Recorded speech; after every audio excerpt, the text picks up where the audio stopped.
മുനമ്പം ഭൂമി പ്രശ്നത്തിന് ശാശ്വതമായ പരിഹാരം കാണണമെന്ന് ആവശ്യപ്പെട്ട് സമരസമിതി നേതാക്കൾ മുഖ്യമന്ത്രി വി.ഡി. സതീശനുമായി ചർച്ച നടത്തി. മുഖ്യമന്ത്രിയുടെ ദേശത്തെ വീട്ടിൽ വെച്ചായിരുന്നു ഏതാനും മിനിറ്റുകൾ മാത്രം നീണ്ടുനിന്ന ഈ കൂടിക്കാഴ്ച നടന്നത്. മുനമ്പം സമരസമിതിയെ പ്രതിനിധീകരിച്ച് 3 പ്രമുഖ നേതാക്കളാണ് ചർച്ചയ്ക്കായി എത്തിയത്. വഖഫ് ബോർഡ് മുനമ്പത്തെ ഭൂമി കേന്ദ്ര സർക്കാരിന്റെ ഉമീദ് പോർട്ടലിൽ രജിസ്റ്റർ ചെയ്തതുമായി ബന്ധപ്പെട്ട് പുതിയ വിവാദങ്ങളും ആശങ്കകളും നിലനിൽക്കുന്ന പശ്ചാത്തലത്തിലായിരുന്നു ഈ കൂടിക്കാഴ്ച. കൂടിക്കാഴ്ചയിൽ മുഖ്യമന്ത്രി സമരസമിതിക്ക് ഉടനടി പ്രത്യേക ഉറപ്പുകളൊന്നും നൽകിയിട്ടില്ലെന്നാണ് വിവരം. എന്നാൽ ഇരുപക്ഷത്തിനും സൗകര്യപ്രദമായ ഒരു ദിവസം നിശ്ചയിച്ച് വിഷയം വിശദമായി തന്നെ ചർച്ച ചെയ്യാമെന്ന് മുഖ്യമന്ത്രി നേതാക്കളെ അറിയിച്ചിട്ടുണ്ട്.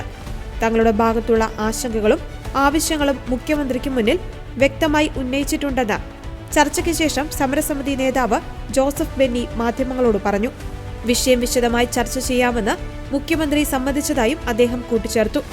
കോടതിയുടെ പരിഗണനയിലിരിക്കുന്ന ഭൂമി വഖഫ് പോർട്ടലിൽ ഉൾപ്പെടുത്തിയത് വലിയ പ്രതിഷേധങ്ങൾക്ക് കാരണമായിരിക്കുന്ന സാഹചര്യത്തിൽ പുതിയ UDF സർക്കാരിന്റെയും മുഖ്യമന്ത്രിയുടെയും ഭാഗത്തു നിന്നുള്ള തുടർ നടപടികളെ ഏറെ ഉറ്റുനോക്കുകയാണ് മുനമ്പത്തെ ജനങ്ങൾ.